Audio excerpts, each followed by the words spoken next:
Hello, everyone. Welcome to the Fireside Chat on Tech for Social Impact. My name is Alexandre Pinho, and I'm the Global Lead for International Development Organizations at Microsoft, part of the Portuguese team in the past, but since 4 years ago, leading all the work we do with international development organizations. As we accelerate into this new digital age, digital transformation, it's on its way on every single sector, and along with the changes it is producing on the way organizations work and collaborate, produce new services and digital products, think about their security and privacy, or even digitize their entire value chain. One of the things we have been experiencing is the underlying value of data as a fuel for this new digital economy. Today, to illustrate this example and this statement, we will be focusing on WHO and the journey that the organization has been doing in terms of leveraging data to fulfill its mission. And to talk a bit about that, we have the pleasure to have Jules Hollidge with us, who is the strategy lead for the World Health Data Hub. Welcome, Jules, and thank you so much for accepting our invitation. It's a real pleasure and a privilege to have you here. Before we go into the World Health Data Hub specifically, I think it would be useful to, people have been listening a lot about WHO in the last years, but mostly in the context of a pandemic and very centered in just one of the pillars of WHO activity, which is the health emergencies piece related with the COVID pandemic.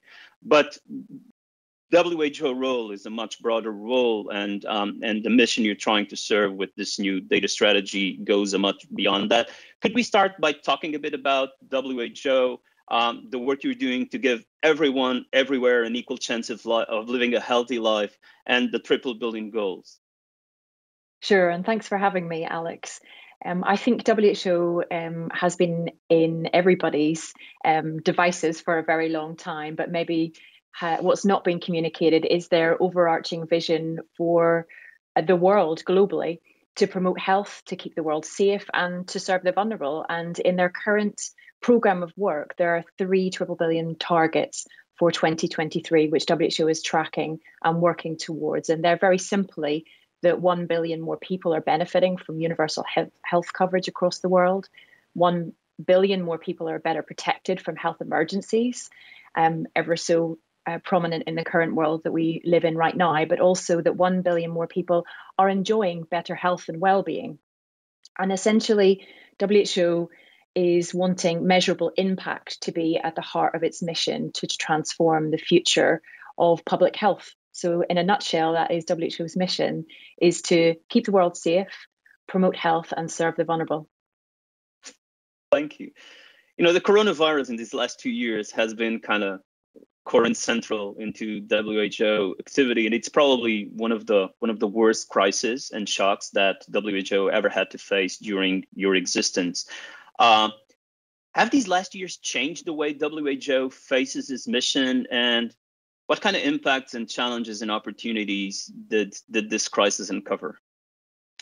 Yes, of course. I think they've changed us all, haven't they? And I think WHO ever more so because it's in the sector of healthcare. So WHO has embraced some of the key challenges, but also embraced some of the key opportunities. I think for the challenges and issues, what COVID has done is really highlighted these issues and brought them to a place where they're visible by all. These are not new issues. These are not new data challenges that we face, the fragmentation of data, the need for data to be connected in various sectors. But I think what it has done is shone a light where we do need some action, where we do need to accelerate towards change, where we do need to intervene. And that has certainly been helpful. And I think what we've seen more than ever before is an unprecedented demand for data. We are all checking on a regular basis cases, deaths, vaccination coverage. This is something that has scaled up fairly quickly, and the need for timely and reliable data across the world is something that we're all requiring, and which WHO has to scale in order to meet that demand. And I think also next to that is the recognition on the need for robust surveillance regularly all year round to be able to prepare for and prevent emergencies, as well as to be able to understand how things are developing and how things are interconnected. So I think we have met many challenges. It has impacted us all. It's impacted the way we do things. We're now mostly virtual in our management and in our work lives. But I think overall, we have met those challenges with wanting to move forward, with wanting to take the opportunity that it has provided us with in order to affect change, in order to identify some of the issues that are simply gone on for long enough, and to drive investment and also capacity at those issues. I think one of the other crucial issues that it's really highlighted is across the world and in many countries, there is an unequal playing field in terms of infrastructure and health information systems. So that is also something that has been such a positive thing that has come out of this, of being able to see that there is a need for capacity building in many countries to bring them up to the level where they're able to record deaths, where they're able to have functioning health information systems and shared benefit in collaboration and partnerships. So I think the coronavirus pandemic has affected us all and given us the vision for moving forward in a tangible way and working together in that vision. Thank you, Jules. And I think it's quite interesting how from such a critical crisis, and it has been something which has been common to a lot of organizations working in the international development sector, but also across any other sector, is how the crisis on one hand was a serious issue that organizations need to deal with. But on the other hand, it really provided a unique opportunity to change mindset, to change the way we think about some of the changes we need to do in order to be a much more effective organization and to be a lot more effective on the fulfillment of our missions. And so in a sense, it's interesting to see that double side of the crisis and where the crisis also turned into a real opportunity and kind of a mindset changer in to many organizations and many sectors across the world. In your case, it kind of sparked them. We were there from the beginning, supporting WHO initially in a motion which was more of a crisis response motion, really tackling point needs that you had to sort out. But one of the things that started to emerge from that initial approach, which was more of a crisis management approach, then into a more broad strategic approach, was this need and this belief of WHO that you really needed to start something really strategic to become more of a data-centric organization. And we used this expression many times over the course of when we defined the strategy for the World Health Data Hub. Can you talk a bit more about all the thinking you did around what is for WHO to become a data-centric organization and all the thinking that went into that concept and how you believe it will really transform the way WHO operates into the future? Sure. I think this is something that has been brewing in WHO for a really long time. WHO is an evidence-driven organization, so it makes sense that it would start to focus on becoming a data-driven organization. And that comes right from the top of the chain, right from Dr. Tedros himself, of becoming a modern data-driven organization that is able to understand, to make better decision and to intervene more in a very strategic way, because you effectively have more information about the decision that you need to make, or about the gaps that you have, or the challenges that are necessary, or the understanding of those challenges, or the priorities of the challenges, or the identification of the gaps that you had. So I think that came a long time before the pandemic even hit, was this move towards tracking and being able to better understand at a deeper level. And that comes from data. We understand things much more from the data that we receive. But with that comes the need for infrastructure around that. It comes from the need from not just a cultural change within WHO, but the need to provide an infrastructure to facilitate that type of change and to drive that management. And so the Division for Data Analytics and Delivery for Impact was created around 2 years ago, before that pandemic hit, to be able to drive that change through the organization, to really effectively track progress, to enable capacity building and health information system strengthening. And that has been transformational. And there is so many people across the organization who work tirelessly in delivering data across the organization at all levels of the organization, HQ, region, and at a country level. And we need all of those people working together. And this isn't really about ownership, it's more about collaboration and integration across the organization. It's about improving the efficiency and the effectiveness of the data that is gathered and enabling almost like a pot and a single source that everybody contributes to and also can use and disseminate as well. So I think there's been a lot of work. There's also been a lot of work in contributing to the tracking of goals and outcomes and work. And that's really helpful in terms of capacity building and prioritization of just working out where does WHO need to put its time and effort, where is falling behind, where is progress really being made in order to facilitate the program of work over the next couple of years. And obviously that's been even more highlighted when we've come into a COVID era where some of this progress is behind, where we need to take a look at some of these goals and say these are falling behind and we need to accelerate the progress that's being made in that. So being a data-driven organization really helps with that, to be able to understand what are the interventions that can be put in place in order to accelerate a move, particularly towards the triple billion goals and SDG goals, and where can WHO be most effective in that and provide partnership or collaboration or on the ground to support to keep these goals on track. No, that's quite interesting, because although this is a concept that people do fully understand and kind of realize the potential in it, when you start really wanting to make it happen, it also brings up the need to dedicate time and resources and focus into these things. And this is where these aspirational goals get a clash with the day-to-day activity in some of the organizations. And so I think the way you realized that really early in the process was really part of the success that the initiative had and part of the resilience that was needed to build into this in order for it to take off and to become such a strategic project inside WHO, at least from where we've seen it.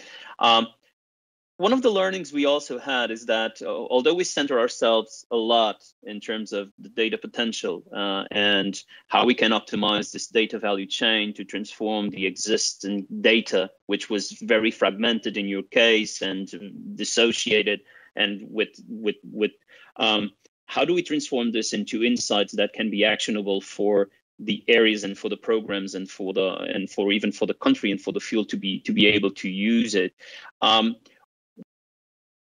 There was also a set of additional aspects that emerged from the discussions as being equally critical, not just understanding what you want to use data for, but what additional aspects you need to tackle. Can you talk a bit about all the learnings you did around data governance, the aspects of security and privacy, building a trusted architecture that people feel they can use in a trustful way to fulfill those goals? Can you talk a bit about those aspects, because I thought it was quite significant? Yeah, sure. I think it would be good to have a foundation of the World Health Data Hub is an ambitious platform to provide a single source of truth for global health data. It's effectively a new home of health data and an end-to-end solution from collection through to use. But in producing the infrastructure, both of that solution, but also the infrastructure that it sits in, there are so many other variables to that. And I think at the foundation of all of this is trust with member states, is trust with countries. And WHO worked really hard to have that trust. And it's fundamental in the data principles that WHO has, is that relationship with countries and the building of trust with countries and partners. That relationship is key to being able to share data with each other, that we are able to trust each other and know that we will be ethical, we will be equitable in that relationship also.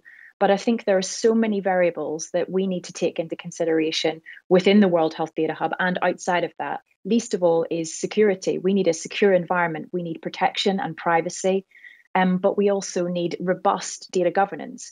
And data governance at a local level within WHO and across WHO, so that we have consistency, we have quality, we have standards that are kept in place, and we have interoperability. But that also needs to happen at a global level as well. So WHO over the last year has been really moving this into a collaborative dialogue at a global level as well, at our global data governance summits in June and September of this year, to really begin a momentum of how we do this across the world, of how we do common standards and common principles and common practices that we develop across data in the world, so that we have interoperable practices, we have consistency, and we're able to meet with the challenges that we have. For example, national regulation, the differences in national regulation, or ethical challenges that we may have, particularly with research data, equitable benefits that are recognized across the use of data or ownership of data. So I think all of these aspects have run in parallel with any infrastructure that we've sought to build. So the data governance conversations have been ongoing, and work has been consistent for the last 2 years and been running parallel to the World Health Data Hub. But the lessons we've learned is that all of this dovetails together: the policy requirements, the standard requirements, the infrastructure that's required, the community that we build of stakeholders, the necessity of working with ministries of health and with countries on a regular basis, and the feedback loops from everybody, both upstream and downstream and across a global level, working with our friends and our partners to be able to do this has been essential. And we've learned lots of lessons along the way, and we hope to continue this process as we move forward beyond the pandemic into hopefully the next era as well, and not forgetting the key lessons that we've learned in this, that we have to collaborate together and we need to work together to establish this. But certainly there is a number of different variables that go into that very robust infrastructure that we build for data. No, this is quite interesting. And I think understanding that the completeness of what requires to drive a successful data strategy, sometimes the fact that it is so broad and so complex tends to create a set of barriers that make it really hard to somehow put our arms around everything that is needed in order to be able to implement such a broad and effective strategy. One of the things that I learned helps a lot around these approaches is when instead of discussing data and data analytics and data governance in abstract, and you start applying it to a specific use case and to the reality of a specific need where data is needed to serve a purpose and to generate a specific outcome, it becomes a lot more real, but it also becomes a lot more effective to drive some of those discussions and even to drive the mobilization of the several stakeholders that are required in order to progress, in order to evolve in terms of the data strategy thinking, and even in terms of the data governance principles and the way people think about a use of data for a purpose. WHO has since the beginning had this dual perspective. On one hand, we need to create the foundations for a very solid data strategy that need to be universal, need to be there for every single use case. But then we also need to accelerate, bringing those really relevant use cases into the platform where we somehow prove that the value of building all this applied into a specific purpose. Can you talk a bit more about that approach? Because I think it has been quite interesting to watch on how that as being really an element of traction, but also of clarity in terms of what needs to be done and what needs to be driven. Absolutely. And that's essentially where the rubber hits the road, is where you apply it to a use case, where you apply it to a data set. Our first use case was COVID excess mortality, which was a big use case of unstructured data or estimates that have been through the country portal of the World Health Data Hub and consulted on and had expert eyes on also. And we have many data sets and many consultations that we've worked on. And the lessons that you learn and assumptions that you've made of how something will be applied or how something will be implemented may completely change when you apply it to a use case. So that is fundamental for us to be able to do pilots or speedboat projects in order to test our logic. But also engagement with others has been crucial to anything that WHO has driven over the last year or two. And that's getting as much feedback on the usability of these items as well. So having ministries of health being able to use our country portal, challenging us as to what their issues have been with that usability, internal staff using the data lake, or and we'll have a challenge when we release the Datadot front end of it as well, but always seeking to have key feedback loops come back and forth. But I'd also say, particularly with the Building the Future conference, that there is two elements of a funnel. There is an aspirational, what is possible, what is innovative, how can we shoot for the stars in the future with technology and innovation, and the adoption of the impossible that we see right now. But there is equal need for creativity and innovation at the bottom end of that funnel, where the roots are. How is this implemented and applied, where the complexities and nuances of the context would blow anyone's mind? We have tested everybody who's worked on this project, from strategists to technologists to anybody who is a data analyst. We have tested them to the nth of their skill set, because we are dealing with data challenges that are complex and nuanced in nature. And so it's not that they haven't been addressed because nobody has bothered, they're complex. So we are looking for creativity and innovation at that level as well. And I hope that out of conferences like these, that we drive innovation and creativity at a grassroots level also, and not just at a cloud level, which is absolutely necessary. But at this level is the understanding that is required of how the world works, how international organizations work, how development agencies work, and how the humanitarian sector needs to address big fundamental global challenges. So I think that is the area that we need an explosion of people into these small, tiny, minutiae scenarios to help us build logic, to build scenarios and test. No, that's really, really great and really fundamental, Jules. Time is rapidly exhausting for us, but there are a couple of topics I really wanted to cover also with you, which is exactly along with those lines. There's also an underlying organizational transformation that is required for such a strategy to deliver its best potential. Things like, elements of culture, elements of leadership, even the elements of skills and the new types of capacity that needs to be built in the organization.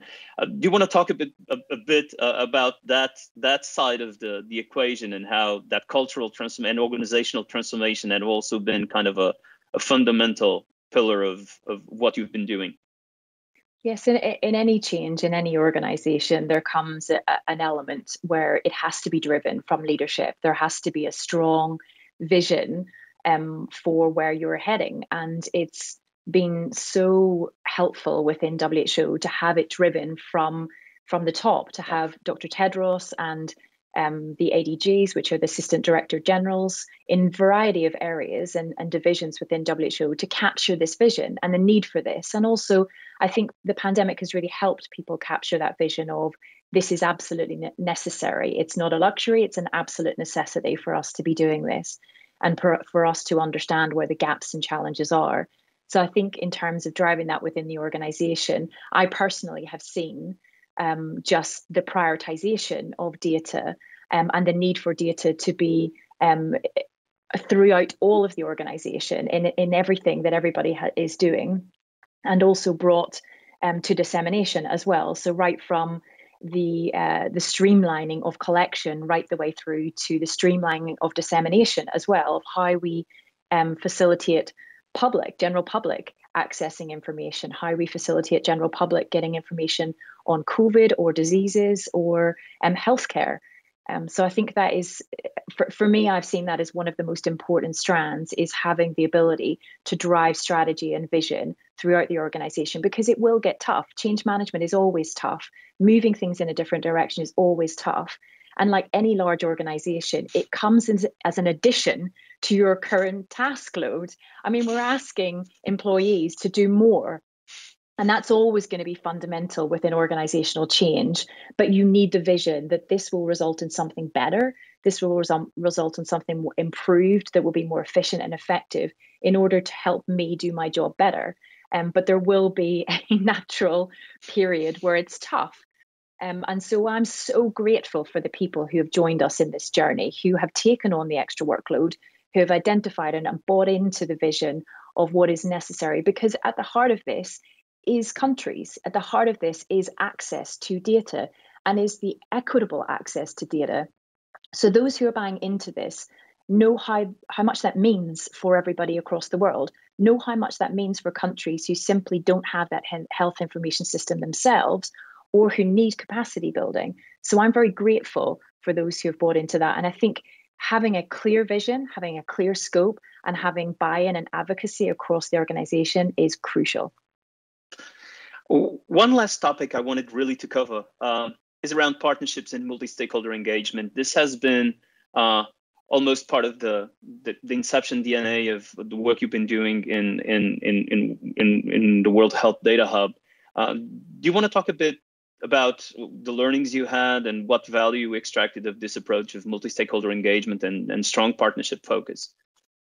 Yeah, I think more and more WHO wants to accelerate its partnerships and its collaboration because it's necessary. So we've had a great working relationship with Microsoft and Avanade, but there are many other partners we've also worked with. But also the World Health Data Hub gives us the ability, certainly at the level of data, to be able to collaborate more. One of our products within the stack is a collaborative research environment, and we hope to be able to use that in order to provide a secure environment for people to work together, whether that's a technical advisory group or whether that's an academic institution or whether that's multiple agencies working together on data analysis. These are the types of just infrastructure that we want to be able to provide in order to create tooling for this collaboration to work more effectively.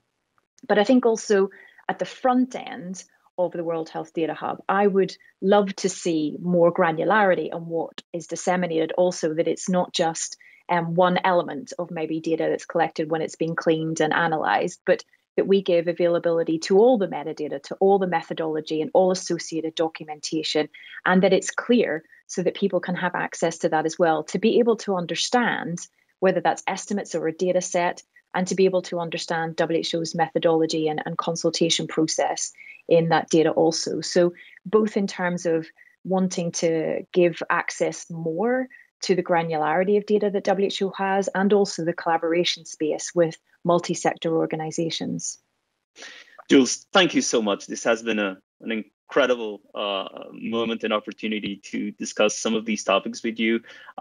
Being also deeply involved in some of these work, it's always interesting when we have the opportunity to pause and talk a bit about it and reflect about it. So thank you so much for that. And thank you for the opportunity to share this with such a broad audience in the Building the Future event.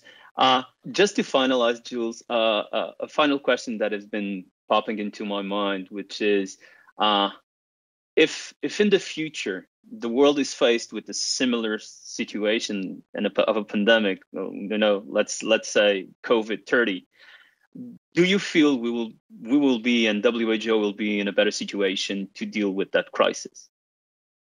I'm going to optimistically say yes, because of all of the wonderful collaboration, partnership, and new work that is ongoing within WHO, without obviously knowing what that pandemic would be. But I would hope that the crucial work that has been done, not just on the World Health Data Hub, but also on the WHO Pandemic and Epidemic Intelligence Hub, and many other areas of work, such as the GIS Centre, and also the continued work of health information system strengthening that WHO has ongoing throughout countries. I hope that we would be in a much better position to have improved preparedness, but also that we would have built the capacity of countries as well to be able to respond to any further epidemic or pandemic. So going forward, I think WHO is in a good position to begin to accelerate some of these big infrastructure changes, and to have vision of how the future can be a lot different. Thank you. Thank you so much, Jules, for being here today. It was a real pleasure to have you, and very insightful discussion. And above all, thank you for all the work you do and for the work that WHO does. Thank you so much. Thanks.